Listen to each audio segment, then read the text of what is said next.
पैलवान सागर मोहोळकरवर पुण्यातील तिघांकडून गोळीबार, हालचालीची माहिती देणारा जेरबंद। अहिल्यानगर जिल्ह्यातील जामखेड इथं पैलवान सागर किसन मोहोळकर याच्यावर गावठी कट्ट्यातनं गोळीबार करून खुनाचा प्रयत्न करण्यात आल्याची घटना समोर आली आहे। हा प्रकार पूर्व वैमनस्यातनं घडल्याची प्राथमिक माहिती असून पुण्यातून आलेल्या तिघांनी हल्ला केल्याचं तपासामध्ये उघड झालंय।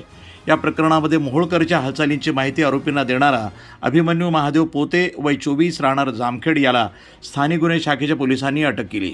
त्याच्याकडनं गावठी कट्टा, जिवंत काडतूस, दुचाकी आणि मोबाईल असा सुमारे 90,000 रुपयांचा मुद्देमाल जप्त करण्यात आला आहे।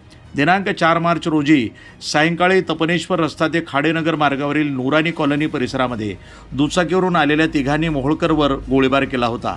या घटनेनंतर जामखेड पोलीस ठाण्यामध्ये अज्ञात आरोपींविरुद्ध खुनाचा प्रयत्न आणि आर्म ॲक्ट अंतर्गत गुन्हा दाखल करण्यात आला। पोलीस चौकशीमध्ये चार्ली उर्फ माऊली उर्फ ज्ञानेश्वर साठे, रोहित आखाडे आणि चिनिया सर्व राहणार कोथरूड पुणे यांनी अभिमन्यू पोतेच्या मदतीनं मोहोळकरच्या हालचालींची माहिती मिळवून हल्ल्याचा कट रचल्याचं उघड झालंय। या प्रकरणाचा पुढील तपास पोलिसांकडून सुरू आहे। वृत्तसंपादन विभाग, न्यूज टुडे 24, जामखेड।